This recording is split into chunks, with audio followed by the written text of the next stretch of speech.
భూమికి రైతుకు ఉండే అనుబంధం, తల్లితో బిడ్డకుండే అనుబంధమే రైతుకు భూమితో ఉండేటువంటి అనుబంధం. మరి గత 10 సంవత్సరాలుగా ధరణి పేరుతో ఎంత పెద్ద ఎత్తున ఇబ్బందులు పడ్డారో, మరి ఇక్కడైతే గత అధికారులు లేదా ఇతరులు చేసినటువంటి క్రమంలో భిక్షాటన చేయడం గాని, ఆత్మహత్యలు చేసుకోవడం గాని ఇవన్నీ కూడా జరిగినాయి. వాటన్నింటికి ఫుల్ స్టాప్ పెట్టాలి. ఒరిజినల్ గా ఎవరైతే కాస్తులో ఉన్నారో, ఓనర్ ఎవరైతే ఉన్నారో వారికే హక్కులు కల్పించాలన్నటువంటి లక్ష్యంతో ఎవరికైతే చెందుతుందో భూమి వారికే చెందాలన్నటువంటి ఒక చిత్తశుద్ధితో మన ముఖ్యమంత్రి గారు, సీఎం రేవంత్ రెడ్డి గారు, పెద్దలు గౌరవనీయులు మన ఇన్ఛార్జ్ మంత్రి, రెవెన్యూ శాఖ మంత్రి, మనకు పెద్ద ఎత్తున ఇన్లిస్తున్నటువంటి మంత్రి మా సోదరుడు సీనన్న గారు, పొంగులేటి సీనన్న గారు ఈ యొక్క మరి భూభారతిని మన రాష్ట్రంలో 4 ప్రాంతాలు సెలెక్ట్ చేస్తే, 4 మండలాలు సెలెక్షన్ చేస్తే 4 ములుగు జిల్లాలోనే వెంకటాపూర్ మండలాన్ని పైలట్ ప్రాజెక్టుగా సెలెక్ట్ చేసినందుకు వారికి ప్రత్యేకంగా ధన్యవాదాలు తెలియజేస్తా ఉన్నాను. ఈ కార్యక్రమంలో నాతో పాటు పాల్గొంటున్నటువంటి మన సోదరిమణి, మన జిల్లా వాస్తవ్యురాలు శ్రీమతి సురేఖక్క గారికి, అదే విధంగా మన జిల్లా వాస్తవ్యులు మన నియోజకవర్గం బిడ్డ మన బలరామన్న గారికి, అదే విధంగా సత్యన్న గారికి, కలెక్టర్ గారికి, ఆర్డీఓ ఇద్దరికి, అదే విధంగా నాగరాజ్ గారికి, మరి బయట నుంచి వచ్చినటువంటి మన ప్రిన్సిపల్ సెక్రటరీ ఫైనాన్స్ రామకృష్ణ గారికి, మరియు రెవెన్యూ సెక్రటరీ బుద్ధ ప్రకాష్ గారికి, ఇవన్నింటిని చక్కగా ఏర్పాటు చేసి మంచి కార్యక్రమాన్ని 2 రోజుల్లో చెప్పగానే మరి అద్భుతంగా ఏర్పాటు చేసినటువంటి జిల్లా కలెక్టర్ గారికి, గ్రంథాలయ చైర్మన్ గారికి, రెవెన్యూ శాఖ అధికారులకు, పత్రికా మీడియా సోదరులకు, పోలీస్ మరి సోదరులకు, అదే విధంగా మా అక్కలకు, అన్నలకు, తమ్ముళ్లకు అందరికీ కూడా పేరు పేరునంగా ఉద్యమ వందనాలు తెలియజేస్తా ఉన్నాం. ఇంతకు ముందే చెప్పిన భూమి అనేది మరి ఒక ఆదాయం, ఒక ఆత్మగౌరవం, ఒక బలం. భూమి ఉంటే మన దగ్గర ఎవరైనా అప్పిస్తారు. భూమి ఉంటే మనం పంట ఎంతైనా తీసుకోవచ్చు. ఇవాళ ఆ పంట వస్తుంటే మరి రైతుకు 500 బోనస్ ఇస్తున్నాం. అదే బోనస్ ద్వారా కొన్న వడ్లను ఇవాళ బియ్యం పట్టించి పేదింటి బిడ్డలు ఒక్కరి పేరు మీద 6 కిలోలు ఇస్తే మినిమం ఒక్క మనిషికి 300 రూపాయలు సన్న బియ్యం మీరు బయట పెట్టి కొనుక్కుంటే ఈరోజు ఫ్రీగా మన ప్రభుత్వం ఇస్తుంది.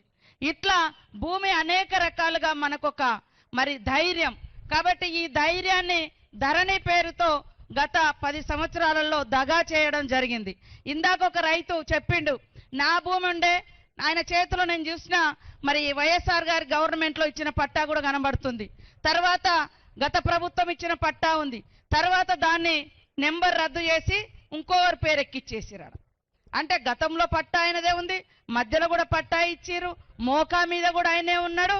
కానీ మరి ఇన్ఫ్లుయెన్స్ చేసేటటువంటి వాళ్ళు, మరి అవకాశం ఉన్నటువంటి వాళ్ళు, అధికారం ఆ రోజు ఉన్నటువంటి వాళ్ళు కొంతమంది మరి అధికారులను బెదిరించో లేదో లోబర్చుకోనో వాళ్ళ పేర్లు తీసేసినటువంటి పరిస్థితి. సాక్షాత్తు ములుగు మండలంలో కూడా ఒక సమన్వయ కమిటీ, టిఆర్ఎస్ నాయకుడు, రైతు సమన్వయ సమితి ఒక రావు గారు, ఆయన ఏం చేసిండు, మోకా మీద 7 ఎకరాలలో పాపం వేరే బీసీ రైతున్నాడు, ఆయన దున్నుతున్నాడు, అంత మోకా మీద ఆయన ఉంది, కానీ పేరు మాత్రం వేరే ఆయన పేరు మీద ఉంది.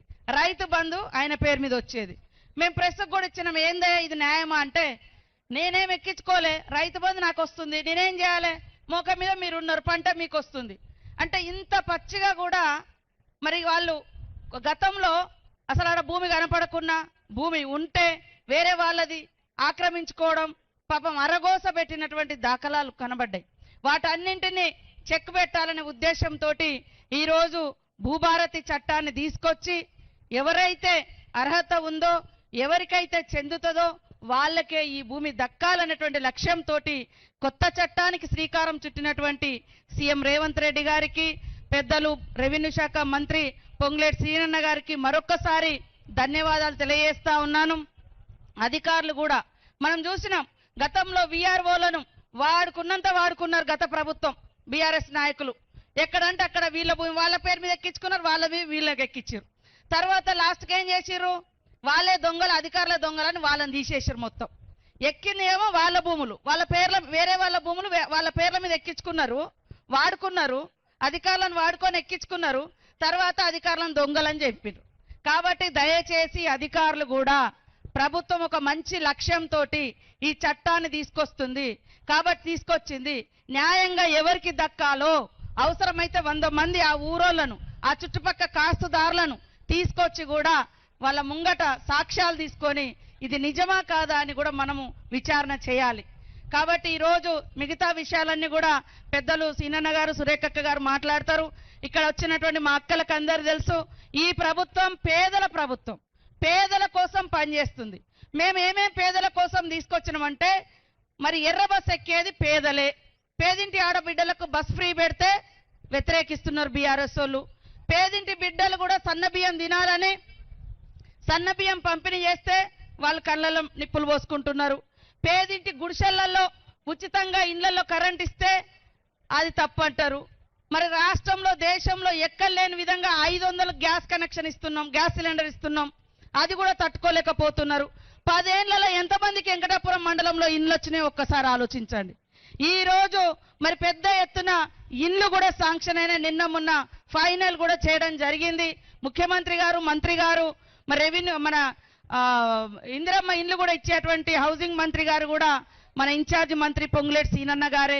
ఫస్ట్ పేదోళ్ళకే ఇయ్యాలి, తప్పకుండా ఈ 3-4 సంవత్సరాలు అందరికి ఇల్లు ఇస్తాం, కానీ ఫస్ట్ ఆకలయ్యేటోళ్ళకే అన్నం పెట్టాలనేటువంటి లక్ష్యంతో, గూడు లేనోళ్ళకే ఇల్లు ఇవ్వాలనేటువంటి లక్ష్యంతో ఇల్లులు కూడా ఇవ్వడం జరుగుతూ ఉంది. రైతు పంట పండిస్తే బోనస్ ఇచ్చడం జరుగుతూ ఉంది. రైతు రుణమాఫీ చేయడం జరిగింది. గుంట కూడా భూమి లేనటువంటి వాళ్ళు రోజు 100 రోజుల పని పోతే వాళ్లకు సంవత్సరానికి 12,000 రూపాయలు ఇవ్వడం జరుగుతూ ఉంది. ఇన్ని పథకాలు గతంలో ఎన్నడూ కూడా లేదు.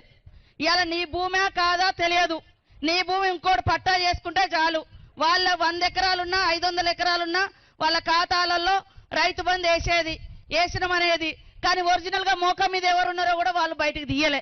కాబట్టి అవన్నింటిని కూడా ఇవాళ బయటకు తీసే లక్ష్యంతో మరి ఈరోజు న్యాయంగా ప్రజలకు దక్కాల్సింది దక్కాలన్నటువంటి లక్ష్యంతో ఈ యొక్క కార్యక్రమం ఇక్కడ చేయడం జరుగుతుంది. ఖచ్చితంగా కాంగ్రెస్ ప్రభుత్వం అంటేనే పేదల ప్రభుత్వం, పేదల సంక్షేమం గురించి ఆలోచించే ప్రభుత్వం.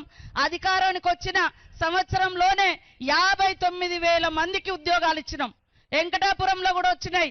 ఊరూర్లో 5 4 3 దాదాపుగా ములుగు జిల్లాలో 400 మందికి ఉద్యోగాలు వచ్చినాయి. పోలీసు కానీ, కానిస్టేబుల్, ఇతర టీచర్స్ కానీ, ఇతర కానీ. గతంలో ఉద్యోగాలు కూడా లేవు. మా అక్కలకు గతంలో పావులా వడ్డీ అని చెప్పారు, 3,500 ఎగ్గొట్టిపోయారు వాళ్ళు. 3,500 కోట్లు ఇయ్యలేదు వడ్డీ మీ డబ్బులు. కానీ ఈరోజు మొన్ననే మేము వడ్డీ డబ్బులు కూడా మీకు వడ్డీ లేని రుణాలు కూడా ఇవ్వడం జరుగుతూ ఉంది. మహిళలకు బస్సులలో ప్రయాణం చేయడం కాదు, బస్సు మీద హక్కు ఇచ్చినాం.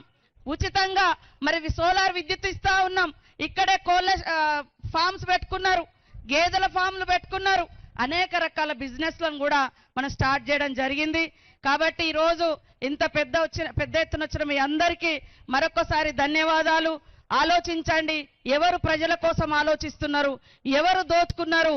ఒక్క ధరణి పేరు మీద వేలాది ఎకరాలు కొన్ని కుటుంబాలు, అధికారంలో ఉన్నటువంటి ఆనాటి అధికార పార్టీ నాయకులు ఎట్లా ఆక్రమించుకున్నారో తొందరలోనే ఒక్కొక్కటి బయటికి వస్తుందని కూడా ఈ సందర్భంగా తెలియజేస్తూ ఈ కార్యక్రమాన్ని మంచిగా నిర్వహించినటువంటి కలెక్టర్ గారు, ఇతర అధికారులకు